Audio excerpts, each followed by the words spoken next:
Well, ladies and gentlemen, I got some depressing news for you today. Uh, I have still not gotten my Steam Deck email. And not only haven't I not received my Steam Deck email, we are almost out of the second quarter and we're about to go to the third quarter. So somehow all right, I'm just joking. I got my email finally. Finally. Now, it's not as dramatic as Michael, where I almost crashed my car because I see the email go through. But I was at work and I was like, oh, snap. And then, like I was telling Michael, the only drama on my side was that my car has the check engine light on, which it still does. That needs to be fixed. And now here I am also with another charge for a Steam Deck because I forgot that thing is $500 and not $400. Mm-hmm. So there you have it. And now we are back for another episode of the Nation80 podcast. It's your boy Rod. I'm here with our co-host Mike. Mike, what's going on, man? What's going on, man? I actually have my Steam Deck right next to me. I don't want to talk to you. And you know what? I'm actually going to power it on because there's some stuff I need to start downloading. But yeah, I'm excited. I was getting nervous that you weren't getting your Steam Deck, and then when you did get it out, then I was like, oh man, you're supposed to be in the States. You're supposed to be on the mainland in about a week. I don't Yeah. get it before you leave. Yeah. And the crazy thing is like Amazon has gotten so much faster here. So like when I first got here, it used to take like a week and a half. But now that there's an Amazon warehouse, I've been, I think there's one here on the island, but there's one also in the West Coast that has a lot of stuff. Stuff gets here within 2-3 days, a week at the latest, right? Matter of fact, I have some parts for my bathroom that just got delivered that I was going to assume was going to take forever. But that didn't take long at all. But it's crazy because I was trying to give freaking Steam some bail and was hoping they would kind of do the same thing and be just as fast as Amazon. And then something in the back of my head was like, come on now, let's be realistic. So I went ahead and changed my shipping directions to Indiana. And yeah, I'll just get it there. Hopefully my mom's internet is fast enough to help me download NBA 2K22. And I need that more than Elden Ring, just because it's so, that game is so compatible that you get to play it real quick and be done with it. So yeah, I'm super excited about getting that out the way. But yeah, I'm also excited just to mess around with a lot of stuff, man. It's just going to be fun to, just like we were talking about the last episode, emulation, the Steam games, just, running it through its paces, I'm not trying to make it explode because look, I just paid $500 for this thing. Right. But, it's just going to be cool to see it, work out. So I'm super excited. So, yeah, it's been pretty cool to see all of that work out. And you know what? I will commend Steam that even with the delay, and I of course, there's always that initial chatter. This rollout's been done pretty well. The anticipation kind of drives you nuts and all that other stuff, but they didn't overpromise and then underdeliver, right? It would have been horrible if they were like, okay, we're going to ship every quarter. Oh, sorry, we're behind on the quarters now. We're behind on this. But to be honest with you, they've had a better rollout than the PlayStation 5. Oh yeah, no doubt. And it's funny because they just had a delay on the Steam dock, and people are like, oh man, is this gonna affect releases of the actual Steam Deck? And Valve was like, no, everything is squared away. It's just our manufacturing for the Steam dock is completely different from manufacturing for the Steam Deck, and we just don't have parts for the dock right now. But people will still get their Steam Deck. So and to be honest with you, I mean, I've had mine now for a few weeks, and I've only docked it once. And I think it's a real testament. I can't wait to see what your impression is of it. But I think it's a great testament to how amazing it is to hold it in your hands and play it Mm, in your hands, like, and at different positions. Like with my Switch, if I'm playing it handheld, uh, there are certain positions I can't play it in because it just doesn't feel comfortable. Even when if mhm, I have like a third party grip on it. Um, but with the Steam Deck, man, I have yet to find a position that there are times where I'm like, oh man, I can't believe I'm holding it like this. This actually is pretty comfortable. mhm, Um, I mean, I'm talking like sitting on the couch at home or in bed or in one of my office chairs, at work, at the desk, in my car at lunch or on break. Like, uh, it's super comfortable to hold. And I was showing a guy today at work. I finally finished. I should say finally finished. I've obviously finished this game before, but um, I just finished Halo. Uh, that's the first time I finished a game in years. And granted, like I said, I've played Halo before, when it first came out, and I finished it back in the day. But that was back in the day when I didn't have any cares in the world, no responsibilities. I could play, 12 hours a day, you know. Uh, but now as a guy who has a career and family and kids and all that, uh, I haven't completed a game in Lord knows how long, and I just completed Halo, and I was like, man, what's next? And so I loaded up Halo 2, and then I loaded up Project Cars just to show my buddy at work. I'm like, man, look at these graphics. Like Halo 2 looks amazing. mm, Like Halo 1 looked amazing, but I mean it's Halo 1. Like you can only take the graphics so far. And it's remastered, but you only take it so far. And then you see the leap with Halo 2, you're like, it's amazing. And then I loaded up Project Cars to show it to my boy, and uh man, it looked crazy. I'm like, this kind of power in my hands mhm. is dope. And so I can't wait for you to get yours. We had this conversation the other day about whether or not you should have it sent to you in Hawaii, like take that gamble, roll that dice, or send it stateside. Um, and I think you made the right choice because man, I would feel, yes, it sucks you gotta wait a week. Um, but I would feel terrible if I ordered it, had it sent out to me in Hawaii, and then it doesn't come, before, Mhm, get on the flight, and then you hear like, you get that notification, your package has just been delivered. you know, mhm. let me off the Yep, plane. yep. And now it's been 3 weeks, and 3 all this weeks stuff. later. Yep, I totally agree with that. I totally agree with Oh. that. Yeah, it's going to be some exciting times, and since we're talking about games, uh, Mike, I know how much you've been clamoring for PlayStation 5 and all this other stuff. And so PlayStation literally just did their state of play for June. I believe this is uh these events are, I'm gonna say monthly, but almost quarterly now, these state of plays that are done. I think E3 is pretty much done.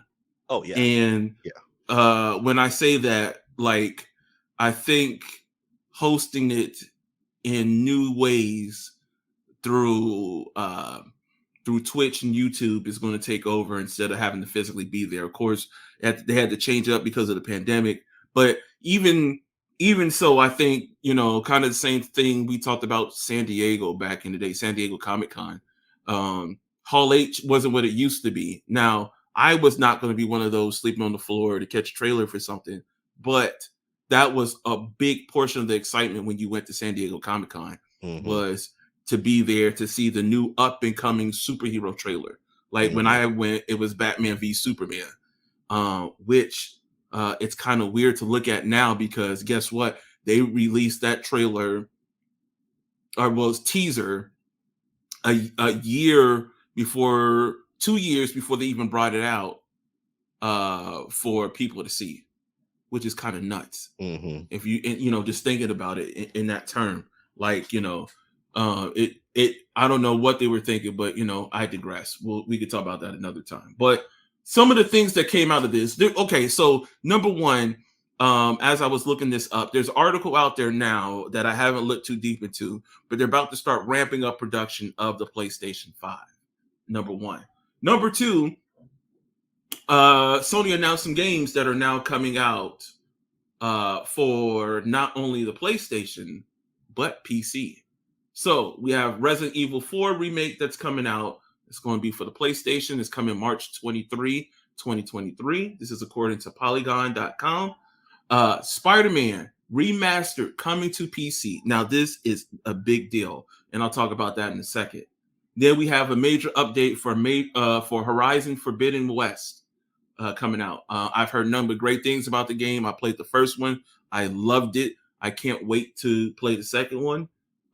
They mentioned some other trailers of some games I'm not familiar with. One of them being the Callisto Protocol, Roller Dome, a Japanese game called Enter Nights. They are also pushing forward with more VR games. So they have a Resident Evil Village VR game that they released and a No Man's Sky VR game coming out. New trailer for Final Fantasy 16, a new trailer for Street Fighter 6, and they have a game called Tunic, another game called Stray, and Season, A Letter of the Future, all coming to the PlayStation. Now, this is all exciting for anybody who owns a PlayStation, but I'm going to tell you why I'm excited, and I don't own a PlayStation. This just tells me and almost solidifies why I don't need to buy a PlayStation, right? Because Spider-Man is now coming to the PC. I will tell you now that Spider-Man on the PlayStation is damn near, without me knowing my list off the top of my head, Spider-Man has to be in my top 10 games. And that's without playing Miles Morales yet. But I haven't heard much about that game. But the Spider-Man game that came out for the PlayStation 4 was by far I know my love for a game if I'm trying to get 100% done on the game. It's how I feel about. Oh my God, my dog decides to bark as I say this. So I'm going to pass this over to you real quick, Mike, because I know food just got delivered. I'll be right back.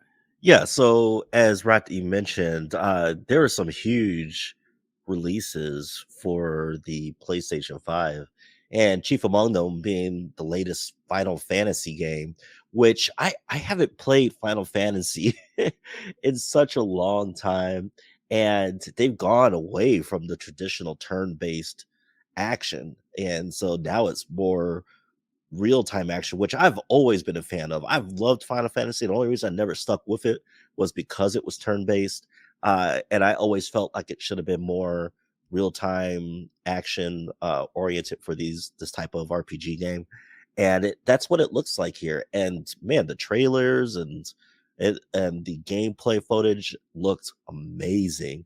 They're remastering Resident Evil 4. I haven't played that one, but from what I understand, that's one of the best Resident Evils that are out there. So I'm looking forward to that coming out. And then there was, of course, Horizon. So they announced Horizon 4 VR, and that looked pretty cool.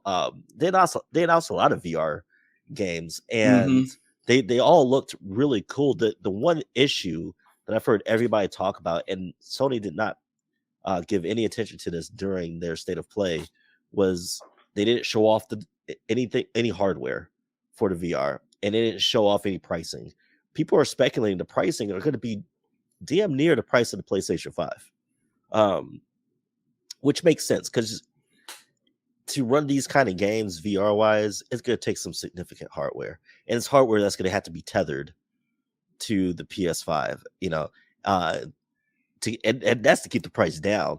Mike, I'm sorry to cut you off, but I've been under the assumption I haven't been keeping up with PlayStation, so you just can't move the VR headset from the PS4 over to the PS5. No, you have to get a whole new set. Yeah, so they're coming out with a whole new.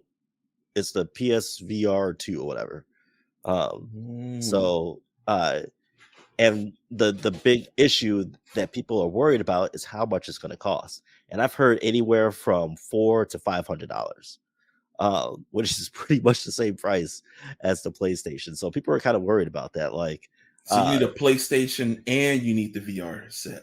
yes, which is uh to be able to run these kind of games is not, I guess, uncommon. Like, uh, yes, there are VR sets that are hands free. You think of the one that Facebook has, um, and that's great and all. But like the real premium ones, especially for like if you have a gaming PC, they're tethered to the gaming PC, and so those can run up pretty expensive. So uh, people are thinking it's going to be expensive, and it was interesting that they didn't talk at all about the hardware.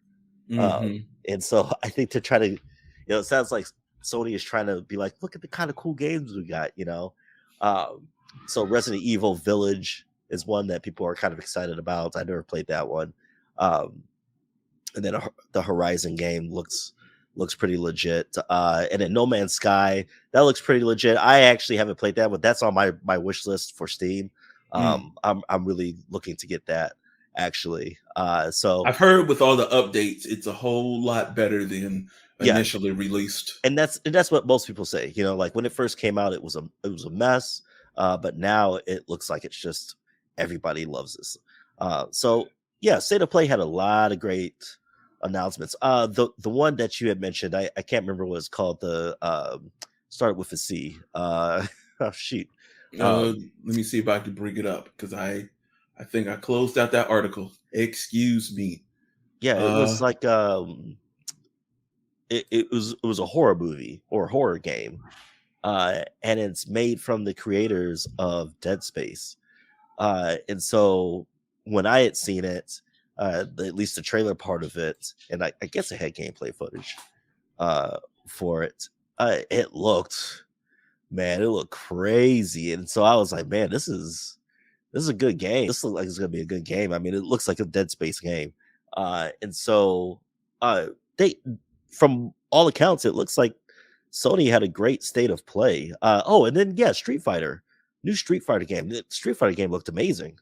Yeah, it did. It looked real amazing. I know people were kind of concerned about, I guess, some of the Callisto, harder. Michael. Sorry. Yeah, Callisto. Yep. Mm-hmm.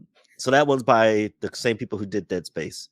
Yes, which looks amazing. It's supposed to be a successor to Dead Space, from my understanding. It looks really good. So but yeah, so then yeah, Street Fighter looks really good. I know people were kind of 50-50 on like I don't know if it was like the significant moves or the finishing moves and how like there's like a splash of color or whatever. I didn't really care. I haven't played Street Fighter in a minute. But this one looked pretty cool. That it looked like something I would totally play. But to bring it back to what you were originally saying, Sony did announce that they're remastering Spider-Man for the PC. And I haven't played more than, I don't know, 30 to 45 minutes total of Spider-Man. Whereas Elias, who's 11-year-old with all the time in the world, has darn near beat the game. And so for them to say that it's coming to PC, I'm super excited because now I finally get to play this game on my own time. I don't have to worry about getting up early or taking a day off or whatever, trying to find scheduled time to do it, whatever. I could just play it whenever I want to play it now. And I'm sure it's going to look amazing on the Steam Deck. And then, yeah, we'll eventually get Miles Morales. I know that's been a game that has been lauded as just a great game, and it's not as long as Spider-Man from what I've been told, but it's just as great and more visually impressive than the Spider-Man game. So I saw an article, I think right before State of Play or during State of Play or something like that, and I didn't see it in the article I found, but apparently it's already been announced for PC as well. Yeah, it has. It'll be out later this year. Okay. I think Spider-Man comes out in August. And then Miles Morales will come out sometime later this year. I'm telling you, man, between that and Horizon Forbidden West coming to PC, like it's a game changer for me. It just makes it even more harder for me to go and get a Sony PlayStation 5 when I would rather, even though it's a bit more expensive, I'd rather buy myself another video card to prepare for all these cool ass games coming out, right? Yeah. No, I agree. When I was showing my Steam Deck to my colleague at work, he's like, "So have you just abandoned the Switch?" And I said no, because the Switch is always gonna have games. Like, I'm not gonna be able to play my Nintendo games on my Steam Deck unless in fact, yeah, no, I'm not gonna be able to play my Nintendo games on the Steam Deck. And so, but that's it though. So right now I don't even have the Joy Cons on my Switch because they've been because school is out. Elias has taken them, and he has friends over. So when they play games, they use my Joy Cons, and when they are on my Switch, then Jen is playing games on it. And so right now my Switch is sitting bare naked, on the floor somewhere. It's being treated so dirty. But then I said, I don't know if I have a reason. Before it was 2K, right? Mm-hmm. But you get 2K on anything now. Then it was MLB The Show. Well, you get that. I could get that on the Switch. Then it was Madden. Madden's on everything now. Yeah. And then it was Spider-Man and God of War and Horizon Zero Dawn. All of them, and Red Dead Redemption 2. Mm-hmm. All of them on Steam. All of them.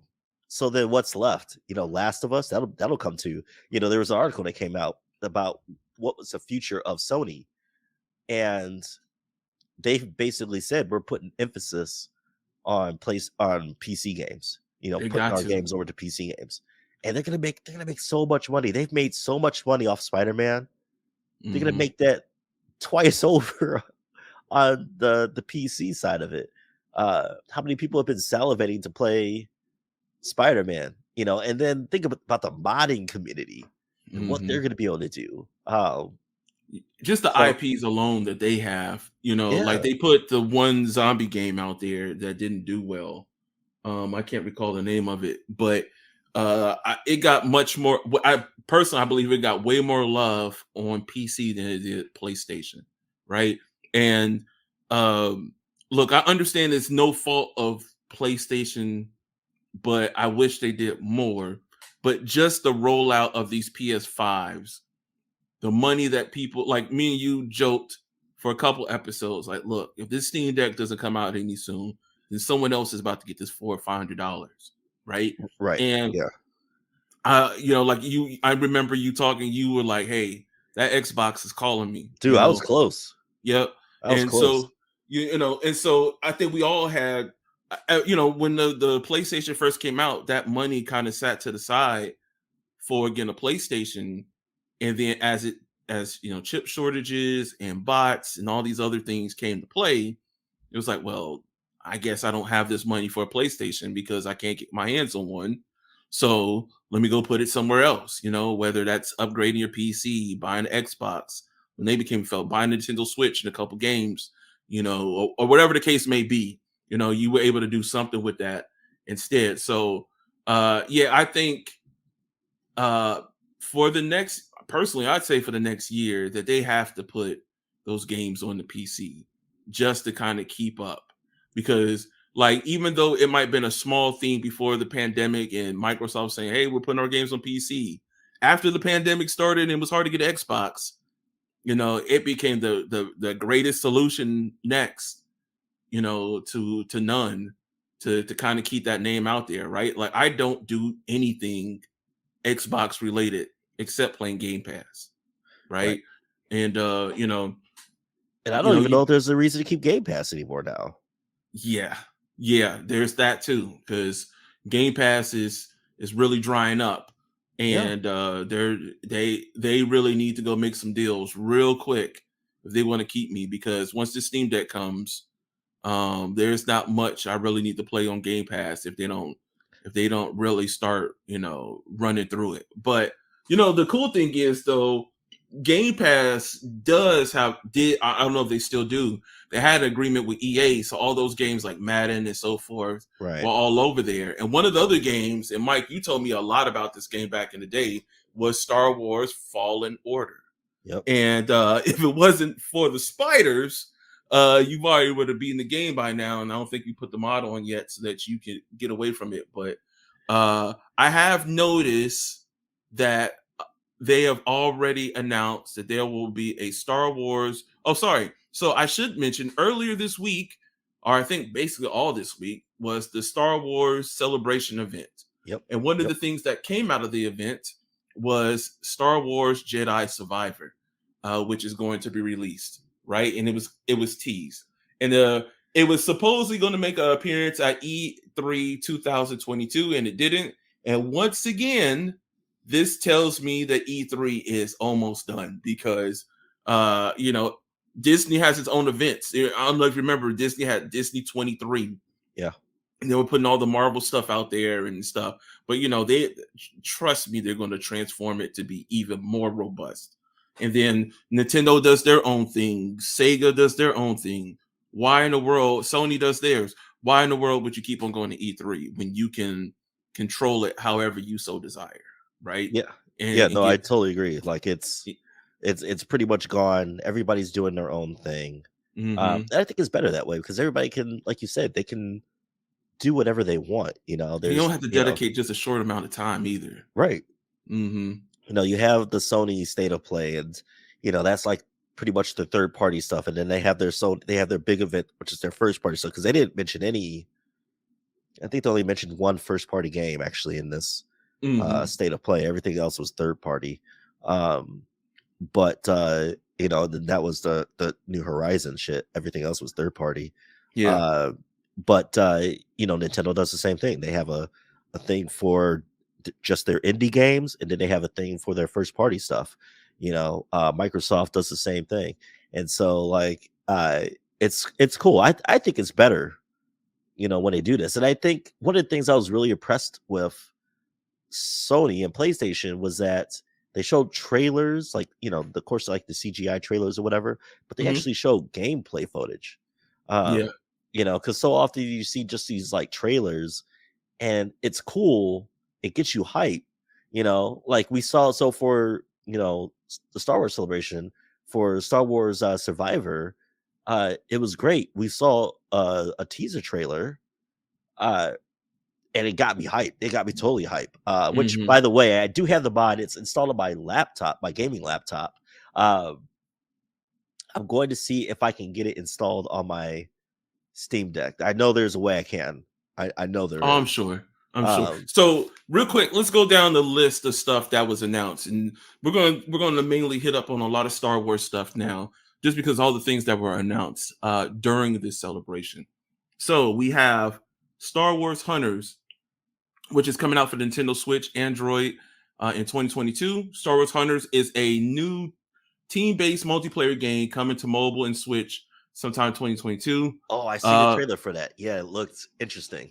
It takes place after the fall of the Galactic Empire, with a cast of new characters you'll be able to choose from as you join squads and take on multiplayer battles in various settings inspired by the iconic Star Wars locations. Next, you have Star Wars Jedi Survivor. We just talked about that. And that's just basically a follow up to Star Wars Jedi Fallen Order, set to take place 5 years after the events of the protagonist Cal Kestis' original adventure. Then we have Respawn's Star Wars first person shooter. We don't have much information on that yet, but if you don't know Respawn, Respawn is the company that did Titanfall. Um, I'm a little curious about this one because now that I know that the people doing Titanfall are doing this, I wouldn't be shocked if this is a Battlefront Modern Warfare ish game, Right. because Yeah. Respawn used to do Modern Warfare before they left Activision. So I wouldn't be surprised if that's what we're getting, but who knows? Then Respawn is also bringing out a Star Wars strategy game. If first-person shooter is not up your alley, Respawn kept surprises coming by the announcement of a Star Wars strategy game revealed alongside it. It's also untitled, and it's to be determined in the future. So, but they're saying that it's going to be worked on by some developers who used to work on Civilization. So Hmm. I loved Civ 5. It's by far one of my favorite games. I have a cousin, Leandre, who's a Civ fanatic himself. So I will eat that up if they do that right completely. So then we have Star Wars Eclipse. This was announced back during Game Awards 2021. Eclipse is a new action adventure from Heavy Rain and Detroit Become Human developer Quantic Dream and Lucas Games. Described as a branching narrative game. It takes place in the High Republic era in an uncharted region of the Outer Rim. Now, Mike, I don't know if you ever played Heavy Rain, or you might have seen my footage me playing Detroit Become Human. Those games are very story driven with very little control, but they're very captivating. Right. So, So they're like visual novels, pretty much. but I would almost take it one step further. It's almost like a visual choose your own adventure, right? Right. Right. Because the choices you make are going to be, and then, like, we've all played certain games where you make a choice and it doesn't really change the outcome of the game. But these games, your outcome will decide what type of ending you'll get from the game. They usually have like 10 endings. However your choices may go, because if someone dies, the game still goes until everyone's dead, or the last one left will get you one particular ending or whatever. So, but it's pretty cool. Then also announced is Knights of the Old Republic remake. The Knights of the Old Republic remake is set to deliver a new version of the much-loved RPG from 2003. Thank goodness, because I tried to play this game about 2-3 years ago, and the graphics and the gameplay just made me uninstall as quickly as I installed it, because I just missed out, because I've always heard how good that game was. And Mike, remember back in the day that had that freaking Star Wars MMO that no one talks about anymore? Oh yeah, yeah. And I don't even know the servers are still on for that. I believe they are. But yeah, no, I haven't played it since it. Yeah, Yeah, I heard no, it was I so haven't played bad. it. Yeah. I heard it was so bad that I just never gave it the time of day. And then Ubisoft is getting us a open world Star Wars game that we have coming. Is to be determined. Then Amy Hennig Star Wars game. I don't know who Amy Hennig is. Oh, sorry. Amy Hennig is Lucas Games veteran writer and director at the helm of the studio, and she did hits like Uncharted and Jack and Daxter. Yeah. Which is kind of interesting. She actually had pitched a game years ago, Star Wars game, that had to deal with the underbelly of the planet Coruscant, which is where the Empire had been, headquartered at. Mhm. And there was a lot of hype around it, but it just never came to fruition. I don't even think there was a trailer or anything put out for it. Doesn't look like it, according to what I'm reading. Yeah, and I don't think anything came out of it. It was ambitious what she wanted to do, but I just thought it was at a time where Star Wars games were not really highly favored, and it wasn't until Fallen Order came out that people were like, "Oh, Star Wars games again," because yeah, you had Battlefront and everything like that, but people were looking for, so before Battlefront, you had like Star Wars Force Unleashed, which was okay. Depending on the system you got on it, there were very different games, like the Nintendo Wii, or no, maybe it was the GameCube, or it was the Wii, maybe it was the Wii. That version of Star Wars Force Unleashed was very different from what everybody else got, because you could use their Joy-Cons or whatever to do motion controls, and it was pretty cool. In fact, that's what the version that people have on their Nintendo Switch have. Whereas everybody else got a different version. And so that was okay. It wasn't bad. Had one of my favorite actors, Sam Witwer, in it. And it was cool. But then after that, we just got too many bad games. And, after Battlefront, especially after the one Battlefront that was just terrible. Terrible. It was absolutely terrible. I mean, we even thought it was terrible. We tried, we gave it a chance. And it was just bad. And that's crazy, because remember, they even gave you a story and everything. And who cared about the story when it's time to do multiplayer? all that nickel and diming to Yeah, play that game. it was just a bad game, and they tried for years to make it better, but it was terrible. So then people lost faith in Star Wars games, and then you had Jedi Fallen Order come out, and people were like, "What word? This is man, this is hot. This is the heat," and so I think now Disney and Star Wars and Lucas are trying to ride the curtails of Fallen Order, and so she's trying to. I really hope this game does come out because I think the original premise for it was really cool, but I think it's going to have to come down to we have to see gameplay footage. I agree with that. You know what's interesting as I look at these? I don't recall seeing a headline yet, but I'm sure it's coming. EA ain't doing none of this. All of this is done by other studios outside of EA, Oh yeah, right? yeah. Respawn is owned by Microsoft. Ubisoft is owned by Microsoft. And the handful of other ones sprinkled in there have no mention of EA at all as well, right? So I Yeah. think after that TIE Fighter game that they poorly brought out a while back, I think we're pretty much done with EA at this point, which is fine because EA's management has really screwed the pooch Yeah, on EA the has Star not Wars. done very well, Hmm. and I forgot there's another Star Wars game that in there that did really well, which was it was PlayStation. It might have been EA, but uh oh gosh, what is the name of this game? It wasn't X-Wing or TIE Fighter. It was but it was both of them at the same point. Um oh I my know a gosh. game. It's the one I where you get to play TIE Fighter and you get to be in the X-Wing, right? Right, yeah. This came out like last Oh, year. Star Wars Squadrons. Yeah. Hmm. And so I don't know if that's straight up EA. Oh, it is an EA game. It is Yeah. an EA game. Well, it's published by EA, but it's developed by Motive. And Did you ever so play it?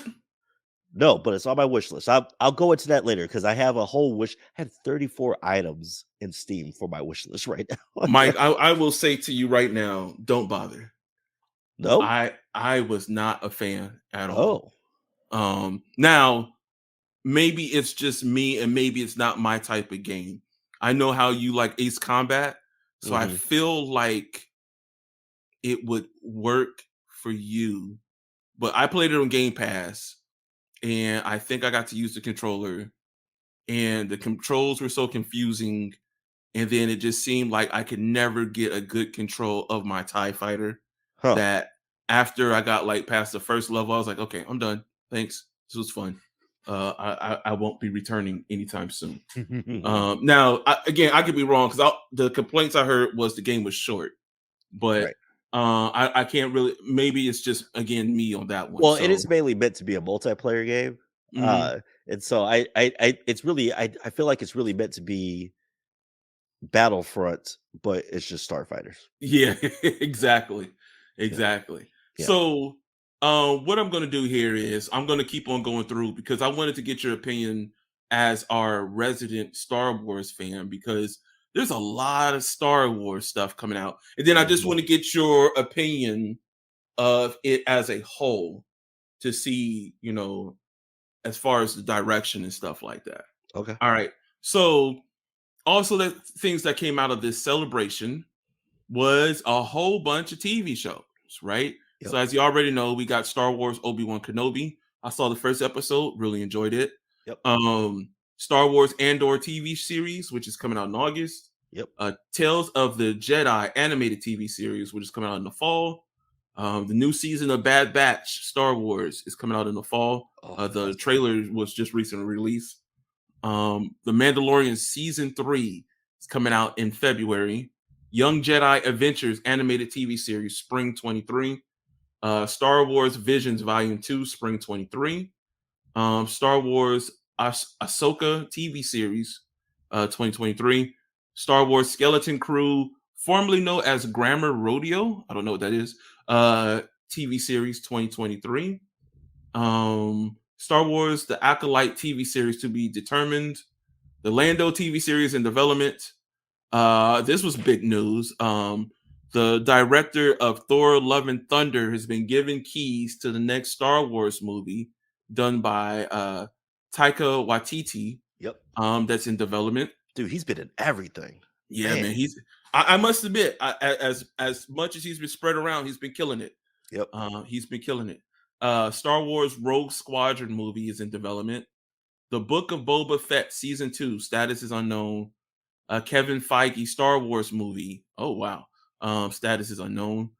We have an unlimited JD Dillard Matt Owens movie that they don't know, not sure about. And then the ones that have been canceled here are Star Wars Rangers of the New Republic TV series.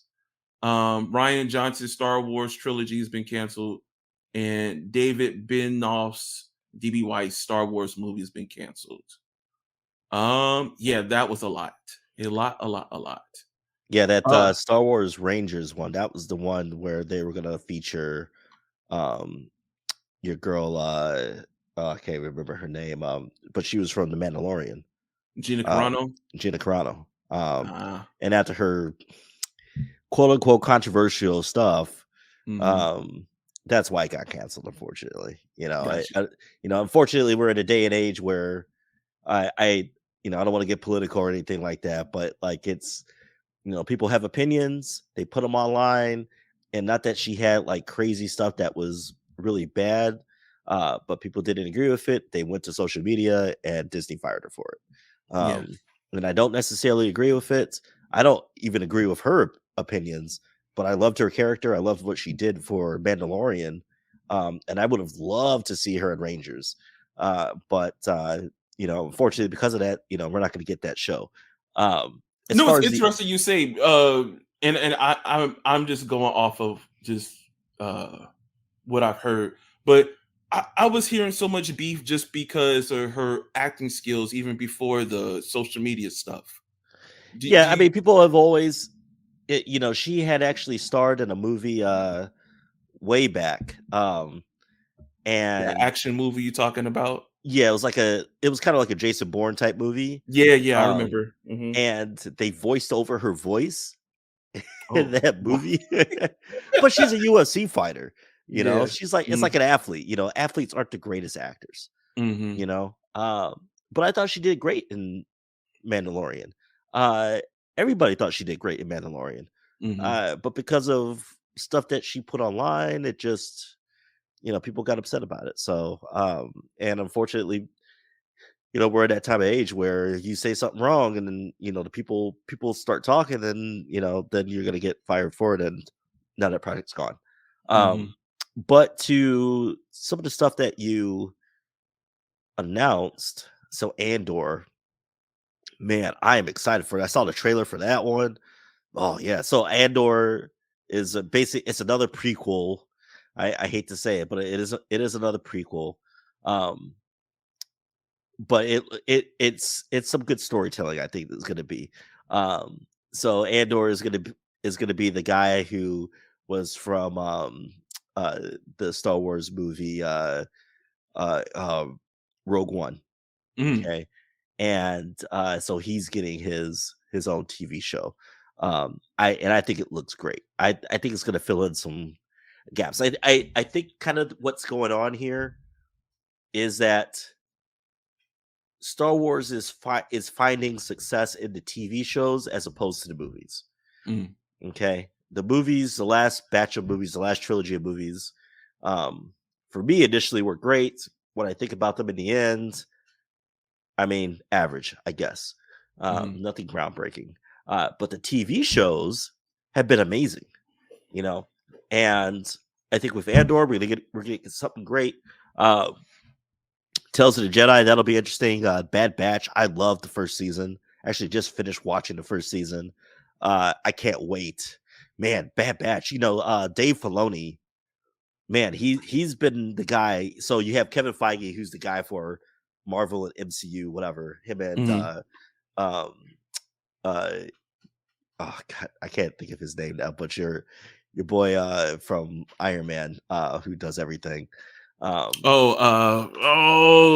Favreau. Favreau, Hmm. John Favreau. Hmm. Favreau has been amazing. I mean, he brought us Mando, uh, Hmm. but Dave Filoni, I mean, brought us Star Wars Clone Wars and gave us what we wanted from the original, from the first 3 episodes. He gave us what we wanted for the first 3 episodes in his TV show Clone Wars, and it was amazing.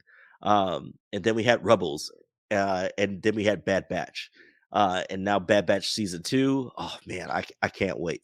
You know what? I've always heard how deep Bad Batch the first season was. Dude, I haven't watched it's it yet. so deep. Okay. Oh man, and they have so many characters in there that are in. So even like Fennec Ren, who is played by Ming Na, she's in that show. Hmm. And so like the show is just it's I don't know, it's an awesome show. I would totally recommend it to anybody. If you've seen Rebels or if you've seen Clone Wars, you should absolutely watch Bad Batch. I can't wait for season 2. Mandalorian, obviously, looks like it's going to be crazy. You've got Mando going back to. It looks like he's trying to uh, bring back the Mandalorians. And the big thing is it's going to be him and Bo Ren, who's played by Katie Sackhoff, Hmm. um, who was from who Dave Filoni had in the Star Wars Clone Wars. Uh, and so, and Katie Sackhoff, if you don't know, she's been a ton of stuff, but most notably, she played Starbuck in the remaster of Battlestar Galactica. Hmm. Um, so Mandalorian, Visions 2, it was I don't know, it was all right. I think that's more of a, if you're into anime, that's your thing. That's whatever. That it's not really anything that gives too much to the Star Wars lore. It's just different takes on stuff. Um, Ahsoka, whew, man, that's a key one right there. Um, Ahsoka, anybody who knows Star Wars episodes 1 through 3, is, or I should say episodes 1 through 3. Anybody who knows Star Wars Clone Wars know who Ahsoka is. Huge character in the lore. Uh, you know, brought into live action in the Mandalorian TV show with Rosario Dawson, who did an amazing job with that character. And she's pivotal because she's introducing Grand Admiral Thrawn, and he is a huge, huge character in the Star Wars lore. Okay, he's Hmm. a guy that it's not crazy like Palpatine or anything like that. He's like the master strategist, um, but he introduces, um, and I think this is where Star Wars is going, especially with the movies. Uh, but he's going to introduce the new big bad, pretty much. He's a. I don't want to say he's a bad guy. Hmm. He is an empire. He's a grand admiral in the empire, um, who who tries to take over the rebellion, whatever, what this and that. But he has a reason for doing it. Uh, and that reason is there's a huge big bad out there in the original Star Wars novels. And so I'm excited for this. He was in Star Wars Rebels with Ahsoka. They led into, or they finished off that show with her basically going after him, and you got a hint of that in the Mandalorian TV show where she was hunting Grand Admiral Thrawn in one of the episodes. And so I think that's going to be a phenomenal show. It's going to be one of those ones that's kind of like an apex. It's a pivotal point that people should Hmm. really pay attention to. So, Mike, So after seeing all of these titles, how do you feel about? Because I believe after the Solo movie, the history of, well, excuse me, just the whatever the making of Star Wars was pretty shaky. Especially if they just kept on the movie route. But now that we got this list of television shows and they're slowly trying to work their way back into the movie section, how do you feel about the direction of Star Wars? I think it's the way to go. I absolutely think it's the way to go. I mean, we've seen it with Marvel and their TV shows and how they're supplementing not just with all these movies, but with the TV shows they're coming out with, to keep you invested into the movies. I think with Star Wars, they and I hate to say this, they missed the mark with these last 3 movies. Okay. And it's hard because the competition is deep, especially within Disney. Yeah. You try to compete with the MCU. I think that what they're doing with all the TV shows is great. If they could just land it with the movies, they tie all this in and they land it with the movies. I think with Jon Favreau and Dave Filoni, they're kind of like, between the two of them, they're kind of like a Kevin Feige. Okay. I think if they land this correctly when it comes for the movies to come out, it's going to be amazing. Disney obviously has a lot of money and a lot of money to throw towards the budget of these shows, and they're very high quality. Okay. You don't see a lot of Star Trek movies. Okay. You see a lot of Star Trek shows, a lot of high-end, high production Star Trek shows, and it has been working for Paramount Plus. I think that's the way it's working for Disney and Star Wars. Come out with some really great stories, both past and present. There's so many gaps to fill in. Andor is going to fill in so many gaps. Okay, Obi-Wan is going to fill in so many gaps from, we knew about the rebellion, all right? But we didn't know about the rebellion. Why? Have you seen the first episode of Obi? Yes. Okay. Okay. And you know what's funny? And I'm pretty sure you feel indifferent on this. The freaking recap made me want to watch the prequels again. Yeah. Because of how they edited that recap. I was like, man, that thing is fire. And it just made me kind of realize more just of the fact of, if edited differently, those prequels could have been so much better. Right. So here's the thing. The Obi-Wan is what the prequels should have been. Okay. When you talk to Hayden Christensen, when you talk to Ewan McGregor, or I should say talk to him. When you read the articles where they're interviewed in, they're so excited that they've been brought into this project because this is what they felt it should have been in the first place. Okay. When I talk about what Dave Filoni did with Star Wars Clone Wars and how people felt about that show as opposed to the movies, that's what it should have been, as opposed to those first 3 episodes that we got from Lucas. And I think the thing that makes people feel that way is that the between Star Wars, Clone Wars, the TV show, and now Obi-Wan, it made you relate to the actual characters. It wasn't so much about the grand scale of things.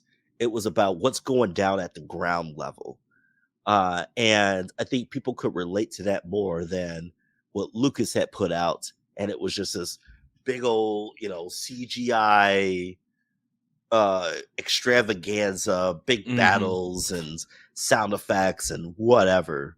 And so I think that between Obi-Wan and Andor, I think you're going to get a lot of filling in the gaps and a lot of sense of why the rebellion is the rebellion and what the sense of urgency is, and not even just that, but like what the transition from the Empire is. You can see, even with Bad Batch, you can see like, okay, how the Empire started, which wasn't, I guess, so bad, but then how they ended up. And how they ended up, and you start to be like, damn, man, it's all about character development and political development, and you get to develop that whole universe.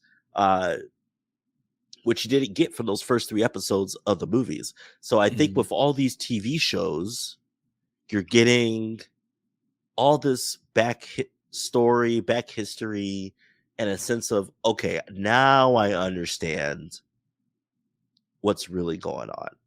Yeah. And I think that's great. I think that's great. And I think that like I said, I don't know what the end game is, but I have a idea of what it might be, especially now that Disney has started to bring back some of the old canon. Because before they were like, okay, we're just gonna buy the original 3 episodes and any canon related to it, we don't give a shit about. Mhm. But now they're starting to bring some of that back and bring some of those people back that brought that into it. Uh, I think that they have a plan.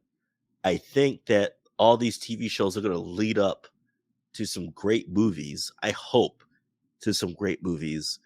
And I think we're in for a treat. I really do. I'm just sitting here enjoying the ride, to be honest with you. Yeah, I'm the same way, and it's kind of cool. I think the TV shows uh for Star Trek and Star Wars really helps to bring in that new crowd compared to the movies, right? Just because there's so many gaps when it comes to Star Wars, right? And Star Trek for that matter. Mm-hmm. In a sense of, yes, there was the movies and stuff like that, but I don't know, you don't these days you don't get to sit down and breathe with something before something else comes around, right? So Right. like me and you talked before, I think Moon Knight came out, and just when you get done with episode 6 of Moon Knight, Doctor Strange came out, and then we're only talking Marvel, but then there's all these other things like Sonic 2 came out and blah blah blah came out, this came out. So with Star Wars, you know, whether I went to your house as a little kid or to my Aunt Rosalind's house, we watched that thing until the tape exploded, you Mm-hmm. know. So it sat there, breathed with us. It became a part of our foundation, right? Where I feel like I can't really say it for the first 3. I think that was just poor direction, but the final 3 of this whole thing, uh, you know, through all the missteps they made, probably number 1, bouncing around by directors. Number 2, it seemed like, you know, we're kind of building the bridge as we go along, retconning everything, and then what you threw out there, and then, you know, uh the younger crowd, like my daughter, you know, couldn't give 2 shit about Star Wars, right? And it's more because of the fact there's something else grabbing her attention. There's Mm. YouTube, there's games, there's just so much more. Like I think you said earlier, the competition is real, right? Not just the MCU, but just there's so much more other content than what there used to be, right? It's information overload. So by the time you watch Star Wars, like, man, that was dope. Next you know, the next movie comes around, and then you're like, oh, okay, well, this is pretty cool. But like, I would be terrified to ask someone 17 what's their top 3 movies, Right. because it's probably something they all seen within 6 months, Right. right? It wouldn't be like, you know, I have this big attraction to X movie from what, like, if I remember correctly, I know you hold Terminator, I even think Die Hard, think the Alien movie. A few of those are super dear and near and dear to your heart just because of the situations of how you saw that movie and all of these Mm-hmm. other things and stuff like that. And the same thing goes for me with a handful of movies as well. But my daughter, shoot, like Big Hero 6 was her movie. If I was to ask her today what her favorite movie is, she would probably name a YouTuber. She probably wouldn't even name Right. she wouldn't Right. name an actual movie. So Right. yeah, I'm kind of glad that it came out on television. Now the bigger thing is my wife isn't Star Wars anything. She don't really care. So when I watch it, me and my daughters kind of sit down with it when she's chilling doing something else or whatever. But yeah, I totally get it. But it's cool because I'm looking forward to seeing all of this stuff. I don't again, I just love that we're getting so much sci-fi, right? Oh yeah, absolutely. You know, um I love. I always told you how I escaped in the 2077 world of cyberpunk. I feel the same way when I see Star Trek, because I would explain to my daughter, like, hey, look at this. You know, that decoder they're holding, all that other stuff. When the original Star Trek came out, these were the ideals that some kid was watching that brought us the cell phone, that brought us Mhm. this, that brought us the microwave, and and so they're like, oh my goodness, and it's like, it's real, So now you're looking at this new brand of stuff, and there's someone percolating right now, like, man, how do I make quantum physics do X, Y, blah, blah, blah to make Yep. this work? Yep. You know, and that's the cool side of it, right? The scary side of it is someone is watching Terminator right the fuck now and saying, how do I build a sentient being? And that shit's scary. Like, look, let it be after my lifetime, because Right. if a T1000 comes after my 80-year-old ass, just take me, because I'm not fight. There's no fight left. I'm done. Yeah. I don't want that. I don't No, want I that. think you're right, man. I mean, I feel like, you had mentioned this before, after Avengers Endgame, you had talked about, superhero fatigue and this and that. Um, and so I feel like the industry kind of went uh into autopilot. Mm-hmm. Okay. And I feel like right now there's so many interesting things going on. Okay. So MCU side alone, I mean, you've got all these, with Moon Knight, you got Kamala Khan, Miss Marvel coming out. You got all these interesting, She-Hulk coming out. Some very interesting shows coming out for the MCU part of it. Okay, Star Wars, you got some very interesting shows coming out. And then even like you think about like Stranger Things. Stranger Things just came out. We just watched the first episode of Stranger Things. That was crazy. And so Some uh of the best horror I've seen in a long time. man, it freaked Elias out. Man, Mm-hmm. I was worried. I was like, oh man, we should Uh, not have let him see this. Hey, so just to preface, because my daughters have seen all 7 episodes.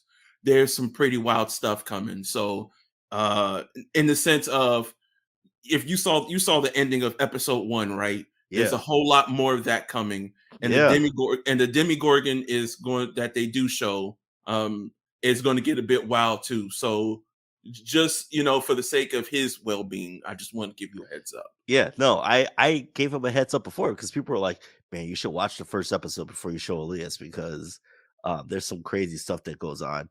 And like for the opening scene and then the last scene of the show, or the last scene of the episode, Elias like freaked out, so we were kind of worried that night, like, "Oh, man, he's gonna wake up and whatever." But uh, so you got Stranger Things and like I said, the MCU stuff, and then Star Wars and Jen and I have been watching the new Star Trek shows.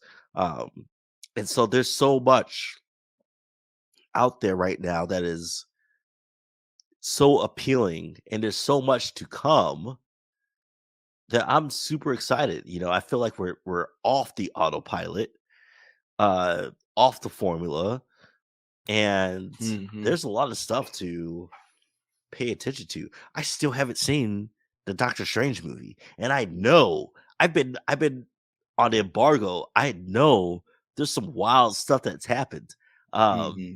and so I can't wait to see that. And and not necessarily that this is sci-fi, but Top Gun just came out. Mm-hmm. I've you heard nothing but know, good things. I've heard nothing but good things too. And I'm a huge Tom Cruise fan, and uh, I'm excited for that. We're in this like moment right now where we're getting a ton of stuff, and I haven't even caught up with the sci-fi show. Uh, in it. Oh God, I keep saying the sci-fi show, but I can't even remember the damn name of it. The Um, Expanse. The Expanse. Mm-hmm. Okay, I haven't even caught up with The Boys. You know, And The um, Boys season 3 just got released this yeah, weekend. haven't even Yeah. caught up. I I haven't even haven't watched seen season season 2 two. yet. Haven't seen season 2 yet. Mm-hmm. Um, and we're still waiting on Invincible. You know, Yep. um, Invincible's right around the corner. so there's so much stuff, so much good stuff Hmm. None of it is DC. And I'm glad you did say that though, because June 8th or 9th, I don't recall because it's not in front of me. I finally get my Black Adam trailer. Okay. So um I am cautiously optimistic. Yeah, I have low expectations. Yeah. I'm gonna keep low Um expectations. I love The Rock, but I'm mhm. gonna keep low expectations. I'm hoping for it doesn't have to be groundbreaking, but I'm just hoping for a dope, concise movie. That's all I ask, right? Like it Uh, Real quick, talk to me about the article you sent me about Kevin Feige and DC. yeah, buddy. Well, just like anything else, you know, um, the competition comes knocking, man. I mean, point blank. Kevin Feige has done such a phenomenal job at Marvel that Warner Brothers wanted to have a sit down with him and trying to get him to come over. And the discussions were had, but ultimately Kevin Feige went back to Marvel. But I will say, when it's the end of Kevin Feige's contract, he's got a massive chip to say why he should be re-signed for another 15, 20 years, right?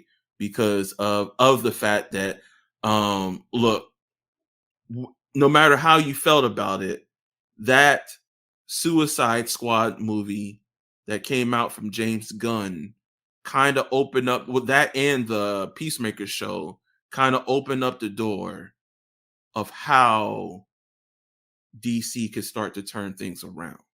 Number one. And then I didn't read the article, but the director of the Joker movie has also been spoken to by Warner Brothers, where they want to say, hey, help us rebuild this world the correct way. Right. So now, with that being said, ever since this new, what would you like to call it, Warner Discovery Plus deal, it seems like the executives or the board members are like, let's fix the ship on a lot of this, right? And when I say that, I'm not just talking about Warner Brothers, but there's even conversations what to do with CNN because they hate how much they use the breaking news banner, right? And all those things. And I think that's kind of cool that they're they're really assessing what they have and working to fine tune it, because like we mentioned before, they have great product over there. It just needs the right vision. So, yeah, we're gonna see what June 8th looks like. I will be texting you as soon as I see that, Mike, and giving you my thoughts, whether pro or con. Um, but I will say DC can always cuts a great trailer. It's the proof of the pudding is going to be in what I actually watch. Right. So, Right. I'm not unless they just totally forget to add CGI to parts or whatever in the trailer. The trailer is going to probably get me geeked, but it's when I finally get asked to see and watch it. Like I said, it doesn't. I don't need to come out of the theater screaming, but just give me just give me a good movie. It sounds crazy to say it that way, but just give me a good movie that I can say I had fun watching. That's all I need. Do it however way you want to, whether dark, all the lights in the world, but just give me a good movie. That's all I hope for.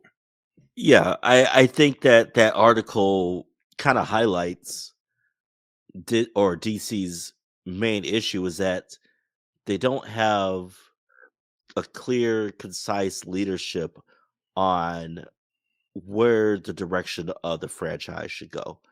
Um, and the fact that they reached out to Kevin, years ago, and I apparently this was because at the time the Marvel CEO was just, I guess, somewhat of a madman. I didn't look too further into it. Um, you know, uh, and it seemed like that guy got ousted or just wasn't, they people just were like, okay, let Kevin do his thing. Um, it seemed like, you know, DC was trying to, reading that article, it seemed like Kevin between phase one and phase two had a lot of growing pains. Um, and then by the time he got to phase two and beyond, he improved himself. Uh, and DC saw that and was trying to pull him away.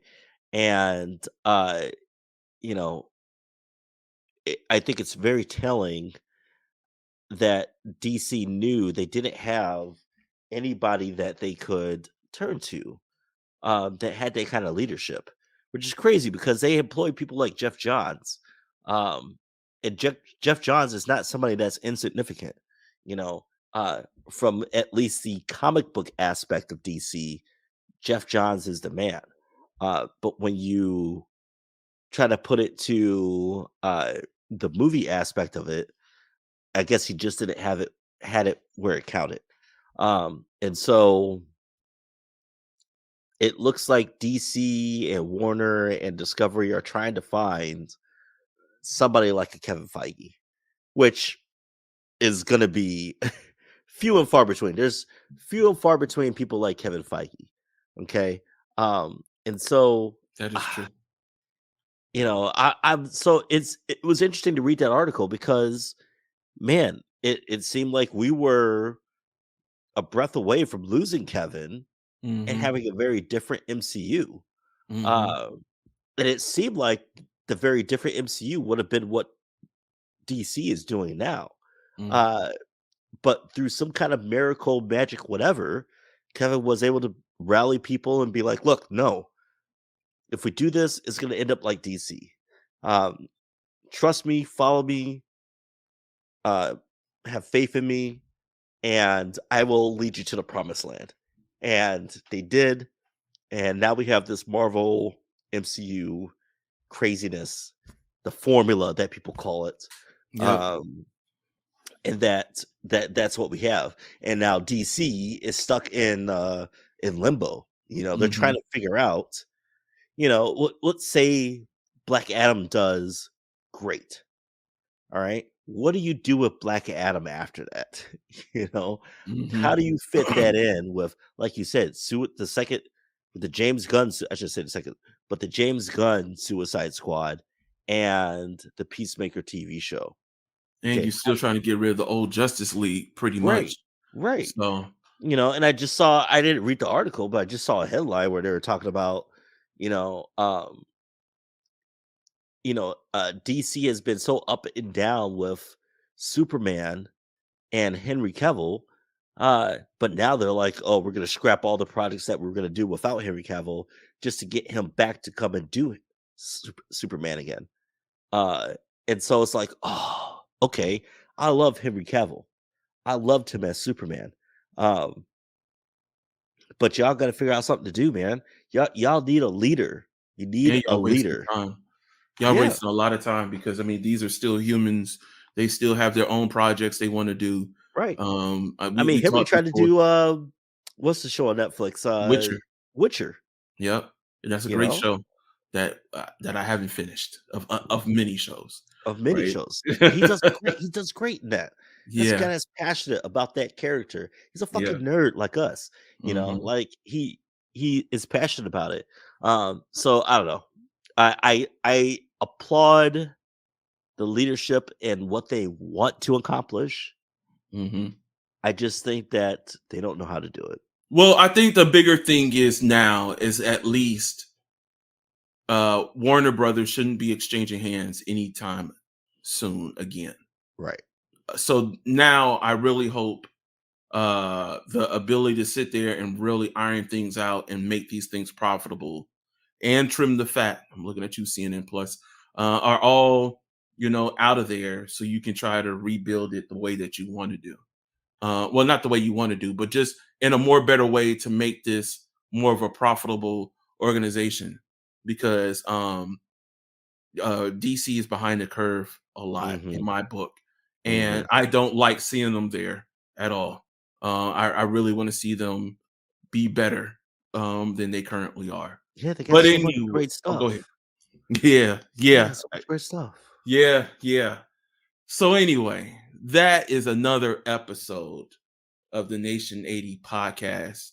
I want to say thanks for tuning in. It's going to be interesting because I don't think next week I'm going to have the ability to record because I'll be packing to go to visit family.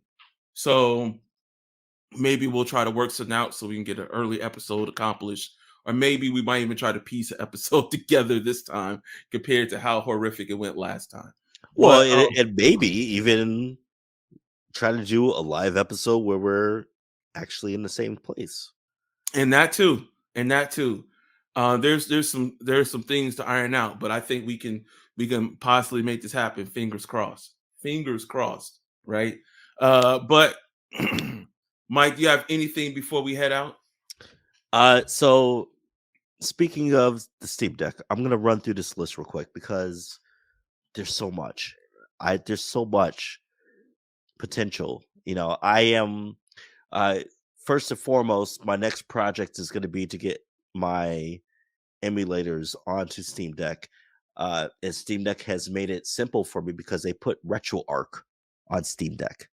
You can download the actual app RetroArch, which is what I use to put all my emulators on, and I should say emulators, but my ROMs onto. And so there's that. But as I mentioned earlier in the episode, I have 34 items. I'm going to run through them real quick. I got Star Wars Republic Commando, the original Tom Clancy's Ghost Recon, Star Wars Jedi Knight Dark Forces 2 and the original Dark Forces, Star Wars Force Unleashed and Force Unleashed 2, Subnautica, which I haven't played, but I'm super excited about. No Man's Sky, which is 50% off right now, $30. Fable, Rodney, can you remember Fable? Original Fable Xbox game. was supposed to be the jam Yep. for RPGs. Original Xbox game. Star Wars Rogue Squadron 3D. Do you remember that shit? I'm so excited to get that one. Ace Combat 7, Xenonauts. That's a game that your brother and I have really enjoyed. It's an homage to XCOM. Yep.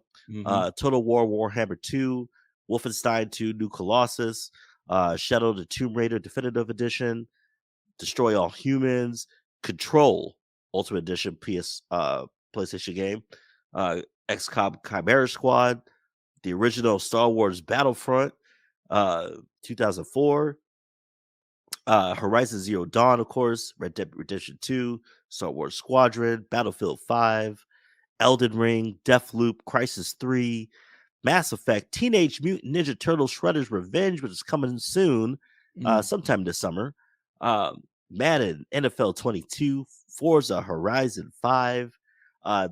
There's an indie game called Rogue North, which looks pretty amazing. God of War, NBA 2K22, and last but not least, Teenage Mutant Ninja Turtles: The Cowabunga Collection, coming sometime this year. I think Shredder's Revenge is supposed to come out before that, but either way, I'll be satisfied with those games. So 34 items.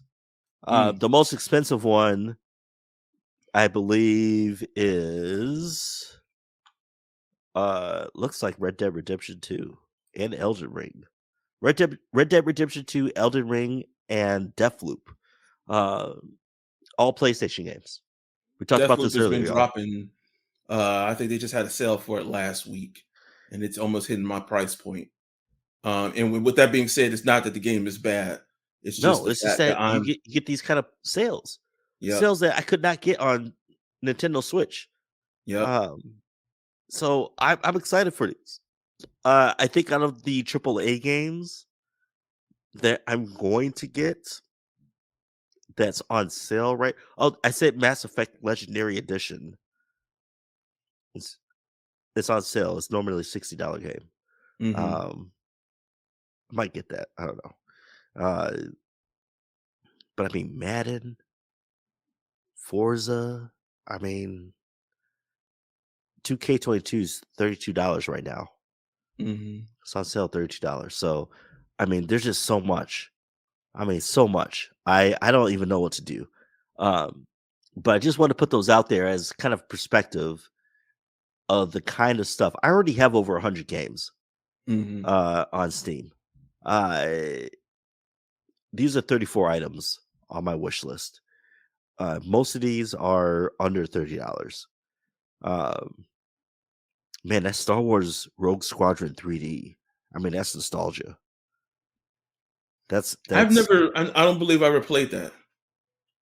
that's straight up nostalgia. That's like, I want to say this was either N64 or GameCube.